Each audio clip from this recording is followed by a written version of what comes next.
Dave Frazer from McKees in Echuca. Today we've got the Staheli West Dewpoint 6210. Bit of history on it. The original machine was built in 1995, so it's not a new concept at all. Believe it or not, it all came from a taco steamer and a great idea from Dave Staheli to build the machine. He went home and tried it in a pressure cooker in the wife's kitchen with a bit of hay and proved the theory right. So 1995 they built the first machine. It was about 2015 I think the first machine came to Australia. We've sold a fair few of these machines, be over 30 units running around. So basically there's a diesel fired burner in the guts that fires the boiler, and then the steam's pumped out from there through the baler, injecting it in to the windrow above the pickup as well as under the pickup, and then through the guts of the machine as well. There's a 3,700 litre tank on board. It's got its own diesel generator for all the power. The rest of it's pretty straightforward after that. But the theory behind it is you're just opening up the window. Instead of getting a few hours in with limited dew, you can make your own dew. Once the hay's cured, you can pretty well go out straight away or that night and get into it. You don't have to wait 3 days for the dew to arrive. You can go and create it yourself and make it happen. With that, it softens the hay, so it's a lot easier to feed through the baler. Doesn't smash the leaf up. Great for loosey crops, loosen with leafy material. So that's a big plus for it. Plus the oat and hay, it does a fairly good job of the stem as well. So you don't lose as much colour, you don't lose the leaf. They do quotes that are 10 to 15% more weight in the bale just because you're not losing that leaf. How sensitive is it to water types? Can you chuck anything or is it be clean water? No, water quality is really crucial. So you can't just run bore water or dam water, whatever you want through it. A lot of guys are having to run additives in the water to get it to the right standard to run through the boiler. But yeah, mainly rainwater. You can do it with bore water if you put the right stuff through it. There is filters in the system, yeah. We're not colourblind either. It doesn't have to be Massey baler. We've got Crones, we've got Coons, we've got New Hollands. Obviously plenty of Masseys running on them as well. That doesn't really matter. We can put dual hitch on the back and have 2 little square balers hanging on the back of them. They also have just released the 331, which is basically a dedicated machine for small rectangle balers. Smaller tank, smaller machine, just designed for that small square market. Can also run it on a round baler. It is a big outlay. Doesn't matter which way you look at it, whether it's this machine or the small square. But the benefits are certainly there long term in the machine. So, does the boiler have a shelf life? Doesn't really have a shelf life as long as your water's good quality. Obviously, put poor quality water through it, you're going to diminish that really quickly. But it does need maintenance. Every 2 or 3 years, you've got to go through, clean the boiler out, clean all the tubes. So that's pretty crucial. Same with anything, any maintenance. What regulates how much steam's going in? Is it piggybacking off a gazeka? Are you setting a moisture parameter, or what's the go? You're adjusting it on the go, obviously, according to your gazeka. You've really got to run a gazeka in this so you know what moisture's coming out. Yeah, so you're just going to change it to get that moisture that you want for the target figure at the end, basically. Anyway, the baler, we don't have anything new to show you today. In fact, this baler here is a 2015 model.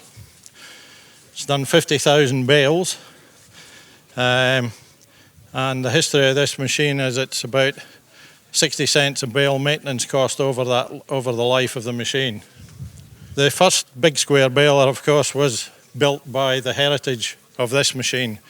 The heritage of this machine is Heston in Kansas. And the first big square baler was built in 1978.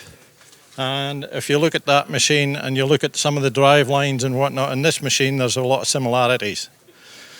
And the reason is that if it ain't broke, you don't try and fix it. We've stuck with sprockets and chains for our main drive lines. The reason being, if you look at the size of these sprockets and the chains, the actual torque that you're putting into the driveline is a lot less than working through small gearboxes. So the wear and tear on this system is a lot less over time than some other systems that are on the market. And that's why the cost per bale is so low. So we got, this machine's got four time bar pickup. They're cammed, they're not camless, it's a cammed pickup. So it picks up nice and cleanly. We got a quad auger system which feeds the crop across to the centre of the pickup. And in this case it's a packer machine, it's not a cutter, it's not a rotary feed, it's a packer machine.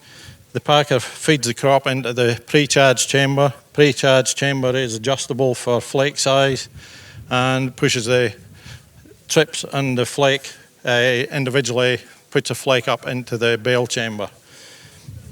The flywheel on this machine is 1/2 ton and it's 45 strokes a minute operating speed. We have a plate clutch at the front here, and the idea of that clutch is to take the shock load out of your drive system to protect your tractor and the baler. So every plunger stroke that clutch actually slips a little bit and it actually runs warm to the touch, which is what it's supposed to do. And it takes the shock load out of the drive system.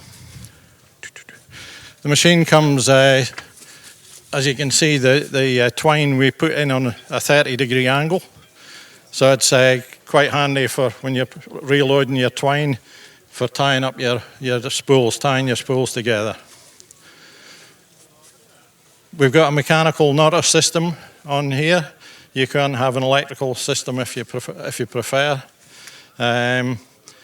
It's got bale eject and a scale system as standard equipment. 6 knotters and double tie knotters. Once again, the original Heston baler in 1978 developed the double tie knotter to take the load off the actual knotter when you're actually tying. So the twine is actually freewheeling out of top and bottom spools as you're making the bale. The only time the twine's held in the knotter is between the first and second knot in the knotter cycle. That's about it, I think. If anybody's got any questions? I suppose Massey's have been around. They're tried and true product. Everyone, you see a lot of them around. They've got a fair percentage of the market share. Is there anything new that we can expect? Yeah, there are lots of things in the pipeline. Nothing that I can talk about today, but we are working on some stuff which will give significant productivity and profitability opportunities for customers.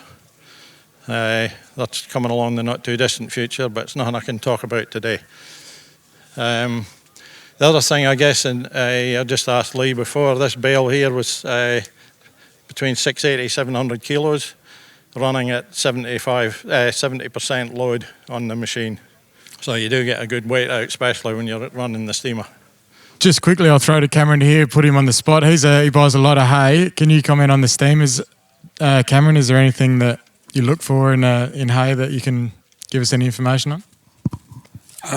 Just from a buyer's perspective, I suppose we see hay's hard, and anything that can give you an advantage to get your product done is a great thing. So, it just opens your baling window up a little bit wider. You're still going to have to bale with your atmospheric moisture to keep it to keep the product so it holds its constitution. It's a great tool. We see it being used where guys, especially last year when we had the drought conditions and guys couldn't bale, had very small baling windows to get enough moisture. Amazing there to get product in, and you'll see it in the south, like down at Keith with the lucent growers. They get one chop at their first cut.